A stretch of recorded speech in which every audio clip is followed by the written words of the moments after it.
점점 더 성가대도 더 인원들도 채워지고 또 풍성한 찬양을 하나님께 드리게 될 줄로 믿습니다.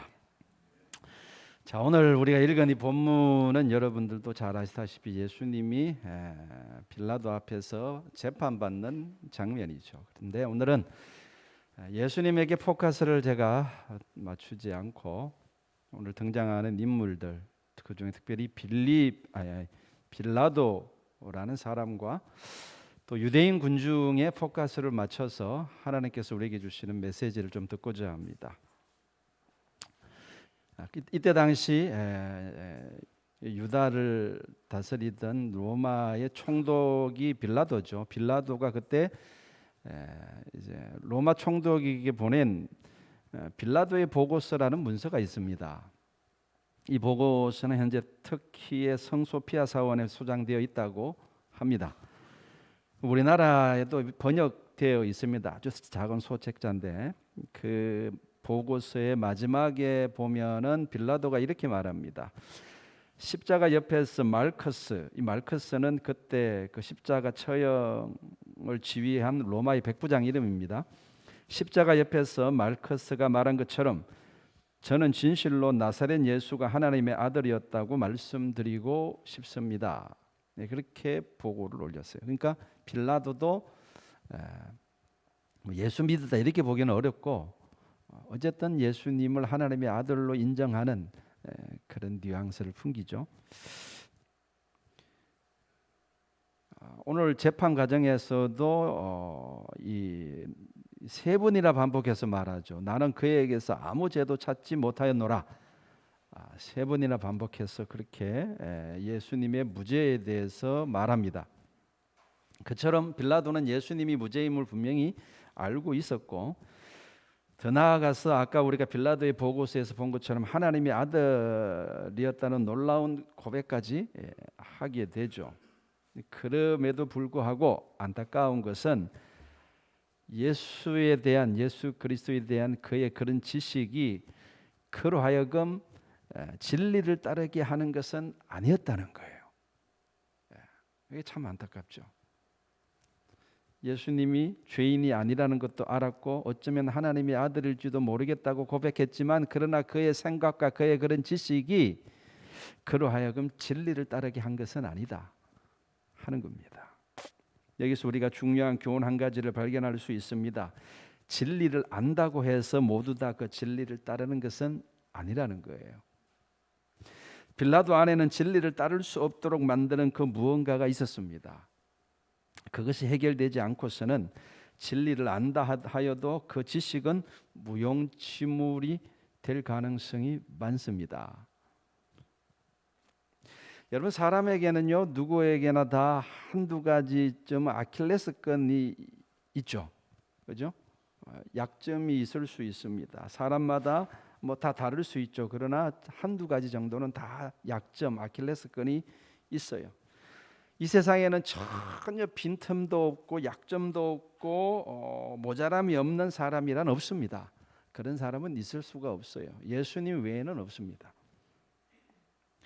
근데 마귀는 우리의 이러한 약점을 너무나 잘 알고 있어요. 항상 그래서 이 약점을 파고들죠. 여러분, 교회 성장 이론에 최소치 전략이라는 게 있습니다. 한참 저도 이렇게 이제 교회 성장에 관심이 있어서 책을 읽을 때 그때 본 건데, 이것은 각 교회마다 나름대로의 취약점이 있다는 겁니다. 그런데 이 취약점이 해결되지 않으면 교회는 더 이상 성장하지 못하게 된다라는 이론이 마치 이와 같은 거예요. 이렇게 물을 담는 물통의 한 귀퉁이가 이렇게 부셔져 있으면은 이빨이 빠져 있으면은 그만큼 더 이상 물을 담지 못한다는 거예요. 왜냐하면 그 이빨 빠진 부분에서 자꾸 물이 새기 때문에 더 이상 물을 담지 못하고 한계가 이제 거기가 한계가 돼 버리는 거죠. 그와 같은 이치인 겁니다. 예를 들면은 어떤 교회는 말씀도 좋고 서로 사랑하고 교회 일도 열심히 하는데 한 가지 취약점이 있는데 성도들이 기도를 하지 않는다는 거예요. 예를 들면은 그러면 그 교회는 이 취약점을 해결하지 않으면 아무리 다른 부분을 강화해도 더 이상 성장하지 않는다라는 이론이에요. 물론 만사가 다 그렇게 되지는 않겠지만 그런 이론이 있는데 대체적으로 맞죠. 맞습니다. 여러분, 이것은 교회뿐만 아니라 우리 각 개인에게도 해당되는 이야기죠. 우리에게도 취약점이 있죠. 아킬레스건이 있습니다. 그 취약점을 해결하지 않으면은 더 이상 신앙 성장을 이루지 못하게 됩니다. 항상 그 아킬레스건에 걸려서 넘어지게 되기 때문에 그렇습니다. 마귀는 우리를 무너뜨릴 때 항상 그 취약점을 공격해서 우리의 삶 전체가 무너지도록 하는 전략을 항상 쓰고 있죠. 여러분, 빌라도에게 있어서 가장 큰 취약점이 뭐였겠습니까? 오늘 말씀을 자세히 묵상하다 보면은 빌라도가 가지고 있는 아킬레스건, 빌라도가 가지고 있는 취약점이 뭔지 눈에 보여요. 그게 뭐냐 그러면 그는 정치적인 욕망이 너무 큰 사람이라는 거예요. 그래서 진리를 따르기보다는 백성들의 여론을 더 중요하게 여겼습니다. 그게 그가 가지고 있는 아킬레스건이었죠. 그래서 무리들이 뭐라고 외치냐 그러면 이 사람을 놓으면 당신은 가이사의 충신이 아닙니다 라고 외치죠. 그 몇 절이죠? 이 12절에 보면은 유대인 군중들이 막 외치죠. 막 이 빌라도가 아무리 생각해봐도 예수님은 죄가 없다고 생각하고 놓아주려 그러니까 안 되겠다 싶으니까 군중들이 그렇게 외칩니다. 당신이 저 사람을 놓아주면 당신은 가이사의 충신이 아닙니다 라고 외치죠. 그 한마디의 말이 빌라도에게 치명적인 충격을 준 것입니다. 이 말의 의미는 만약 예수님을 사형에 처하지 않고 석방시키면은 반역자를 풀어준 당신의 죄를 직접 로마 황제에게 일러 바치겠다는 겁니다. 가끔 유대인들 중 유력자들이 로마 총독의 비리 사실을 황제에게 진정해서 역대 총독들이 곤욕을 치른 적이 있다고 합니다. 그것을 빌라도도 잘 알고 있었습니다. 따라서 그 말 한마디, 유대인 군중들의 그 말 한마디는 정치적인 욕망에 사로잡힌 빌라도의 가슴에 꽂히는 비수와도 같은 한마디였던 거죠. 그래서 그 한마디의 말에 예수님을 십자가에 못 박으라고 내어주게 되죠. 결국 빌라도는 진리를 위해서 산 사람이다 이렇게 말할 수 없죠. 오직 자신의 정치적인 욕망과 출세를 위해서 산 사람이죠. 그것을 위해서라면 진리도 헌신짝처럼 포기할 수 있는 사람인 겁니다. 그것이 빌라도에게 있어서 가장 취약점이었으며 스스로를 파멸시킨 죄다 이렇게 지적할 수 있겠습니다. 어떤 사람은 정치적인 욕망은 없는데 자존심이 굉장히 강한 사람이 있을 수 있어요. 사람마다 취약점이 다 틀려요.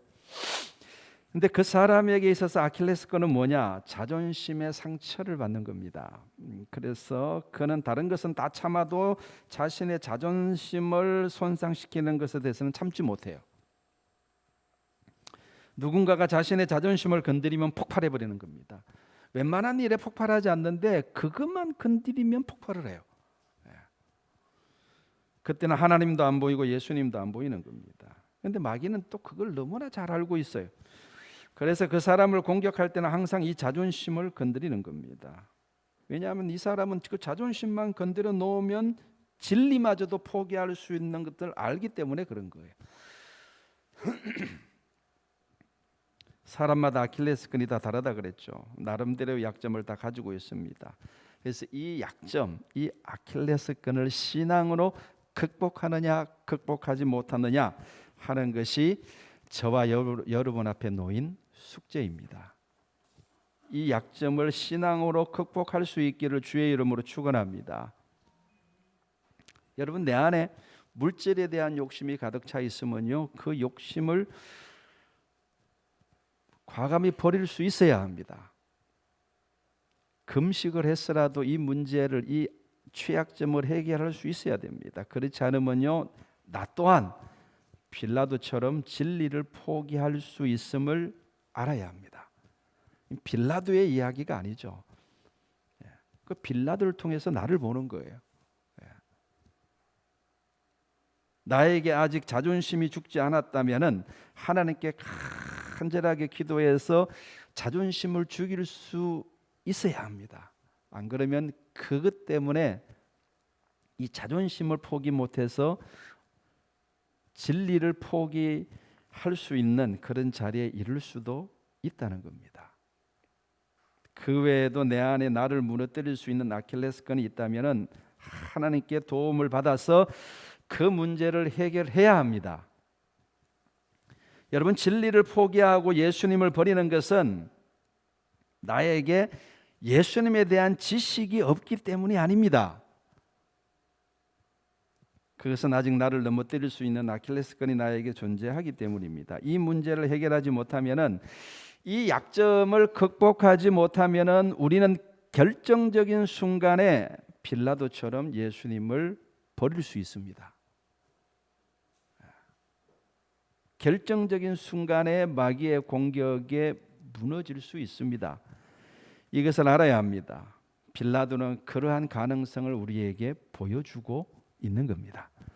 자, 두 번째로 유대인의 군중으로 넘어가겠습니다. 빌라도를 통해서 우리가 얻을 수 있는 교훈은 저는 그거라고 생각하고, 자, 그럼 유대인의 군중들을 통해서 얻을 수 있는 것은, 교훈은 무지라고 저는 봅니다. 유대인들의 군중, 오늘 예수님을 십자가에 못 박으라고 외치는 이 유대인 군중들을 통해서 우리가 볼 수 있는 것은 대중들의 무지입니다.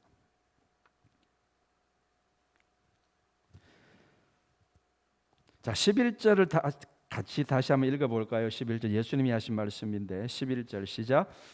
예수께서 대답하시되 위에서 주지 아니하셨더라면 나를 해할 권한이 없었으리니 그러므로 나를 내게 넘겨준 자의 죄는 더 크다 하시니라. 빌라도의 죄가 엄청나죠. 왜냐하면 하나님의 아들이신 예수님을 십자가에 못 박으라고 넘겨준, 최종 결정을 한 사람이기 때문에 빌라도의 죄가 작다고 할 수 없습니다. 매우 크죠. 근데 그보다 유대인들의 죄가 더 크다고 지금 말씀하고 있어요. 여기 나를 내게 넘겨준 자, 이제 우리나라 성경에는 단수로 되어 있는데, 여러분 이 좁게는 누굴 가리키는 거겠습니까? 지금 예수님을 십자가에 못 박으라고 빌라도에게 넘겨준 자가 누굽니까? 대제사장이죠. 그런데 넓게 보면요, 대제사장뿐만 아니라 대제사장의 사주를 받아서 예수님을 십자가에 못 박아 죽이라고 함성을 질렀던 유대인들 모두가 다 여기에 해당됩니다. 그들이 예수님을 모함해서 빌라도에게 넘기고 압력을 행사하지 않았던들 빌라도가 예수님에게 사형을 언도할 리가 없지 않습니까? 무슨 뜻입니까? 주님께서는 빌라도의 죄도 지적하셨지만 예수님을 무고히 넘긴 유대인들의 죄도 간과하지 않으셨습니다. 오히려 사형을 언도한 빌라도의 죄보다 빌라도로 하여금 사형을 언도할 수밖에 없도록 원인 제공을 한 유대인들의 죄가 더 크다는 사실을 예수님은 분명히 하셨습니다. 무서운 이야기죠. 그런데 유대인들은 이것을 깨닫지 못했어요. 제가 오늘 지적하고자 하는 그건 거예요. 깨닫지 못했어요. 자신들이 지금 무슨 죄를 저지르고 있는지 깨닫지 못하는 거예요. 이게 저는 문제다. 대중, 저 군중의 문제는 무진 것 같아요. 깨닫지를 못해요. 자기가 지금 무슨 죄를 저지르고 있는지, 아니 자기가 죄인이라는 인식조차 없었을 거예요. 그걸 어디서 우리가 알 수 있냐 하면은 마태복음 27장에 보면은 빌라도가 예수님께 사형을 선고하면서 유대인을 향해서 나는 이 사람의 피에 대해서 무죄하니 너희가 피값을 당하라 이렇게 이야기를 합니다. 그랬을 때 유대인들은 자신 있게 뭐라고 말하냐 그러면 그 피값을 우리와 우리 자손에게 돌리라 이렇게 이야기를 합니다.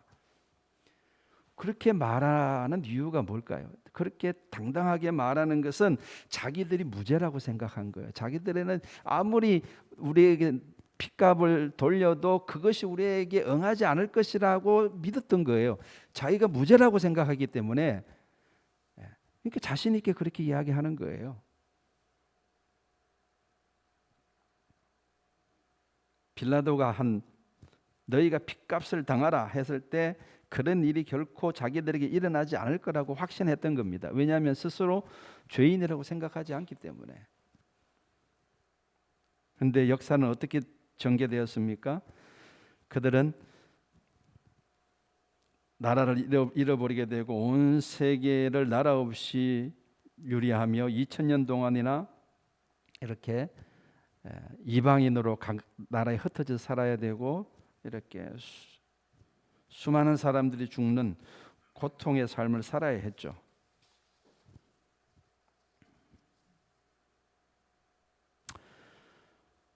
여러분, 오늘 우리는 유대인의 군중을 통해서 중요한 하나님의 메시지를 들을 수 있어야 됩니다. 아까도 계속 반복해서 말씀드렸듯이 군중들의 특징은 철저하게 자기 자신을 모른다는 겁니다. 여러분, 오늘날 우리는 뉴스를 통해서 심심치 않게 접하게 되는 게 뭐냐 그러면 비리 사건이에요. 정치인들과 경제인들, 유명 인사들의 비리 사건에 대한 보도를 접합니다. 그런 뉴스를 들으면서 어느 누구도 그 사건이 나와 관련이 있다고 깨닫는 사람은 거의 없는 것 같아요.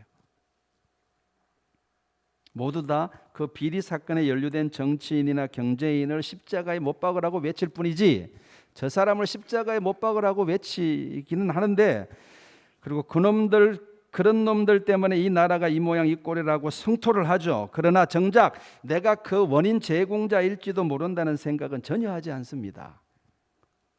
무지죠. 그게 군중의 특징입니다. 그러나 여러분, 우리 모두가 다 공범임을 우리는 알아야 합니다. 이 땅에서 일어나는 모든 사건들과 우리를 떼어서 생각할 수 없습니다. 나는 실정법을 어기지 않았기 때문에 나는 죄인이 아니다라고 믿는 것은 어리석은 생각입니다. 어리석은 유대인 군중들과 하등 다를 바가 없다는 말입니다. 여러분, 이 사회를 불의한 가운데로 넘겨준 것은 이 나라의 온갖 비리와 불의와 퇴폐가 판치도록 내버려 둔 것은 몇몇 정치인들이나 경제인들만의 죄가 아니에요. 예수님을 십자가에 못 박은 것이 모든 유대인들의 죄였듯이 이 땅에 불의가 판치는 것은 우리 모두의 죄입니다. 우리 모두의 책임임을 알아야 됩니다. 이 땅에 살고 있는 한 그 어느 누구도 자유로울 수 없습니다.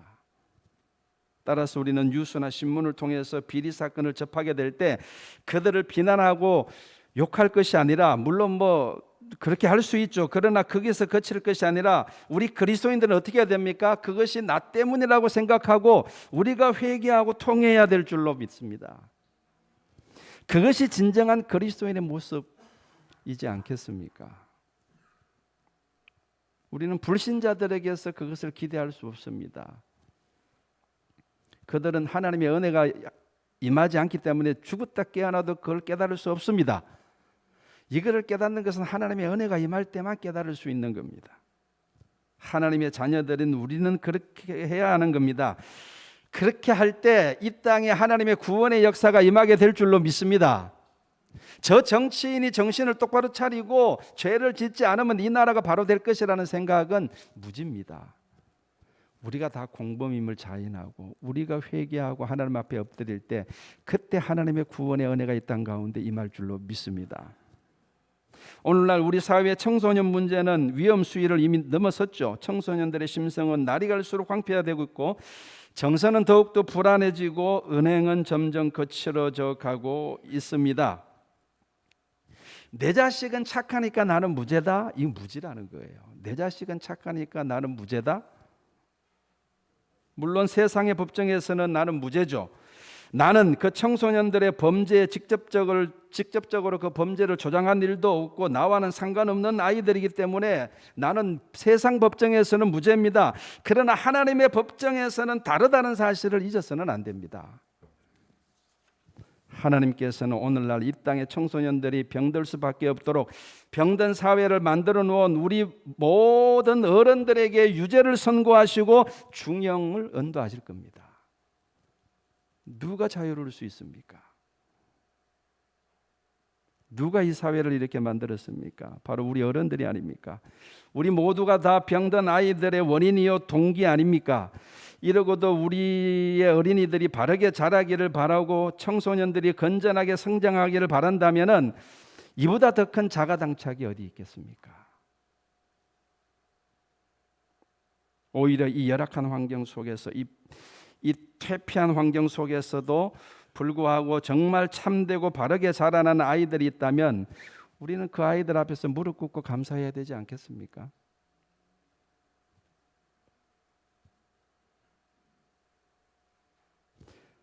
그것이야말로 하나님의 기적이기 때문에 그렇습니다. 오늘날 교회 안에서 신앙생활을 착실하게 잘하고 또 교회 봉사도 하는 청소년들과 청년들에게 감사하시기 바랍니다. 어른들이 만들어 놓은 이 병든 사회 속에서도 하나님에 대한 신앙을 잃지 않고 건전하고 바르게 자라준 것이 얼마나 고맙습니까? 오히려 그 아이들에게 우리는 감사해야 됩니다. 이 사회를 이 지경으로 만들어 놓고도 세상 법정에서 무죄라고 외치며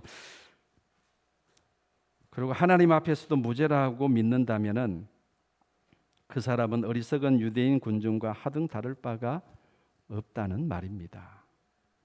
사랑하는 성도 여러분, 오늘 본문을 통해서 우리에게 주시는 하나님의 메시지를 들을 수 있기를 바랍니다. 빌라도는 자기 안에 있는 욕망을 다스리지 못해서 예수님을 십자가에 못 박았습니다. 유대인 군중들은 자신이 바로 예수를 십자가에 못 박은 장본인이라는 사실을 깨닫지 못했기 때문에 하나님의 심판을 받았습니다. 오늘 이 시간 내 안에는 빌라도의 모습이 없는지, 유대인의 군중과 같은 모습은 없는지 깊이 살펴볼 수 있기를 바랍니다. 그리고 겸손하게 나의 어리석음을 인정하고 주님의 도우심을 구한다면 하나님이 저와 여러분을 도와주실 줄로 믿습니다. 주님이 우리의 죄와 우리의 어리석음을 고발하시는 것은 우리를 심판하시기 위함이 아니요 우리에게 은혜를 베풀어 주시기 위함인 줄로 믿으시길 바랍니다. 오늘 이 시간 그 하나님의 은혜가 저와 여러분 가운데 충만하시기를 주님의 이름으로 축원합니다. 우리 함께 기도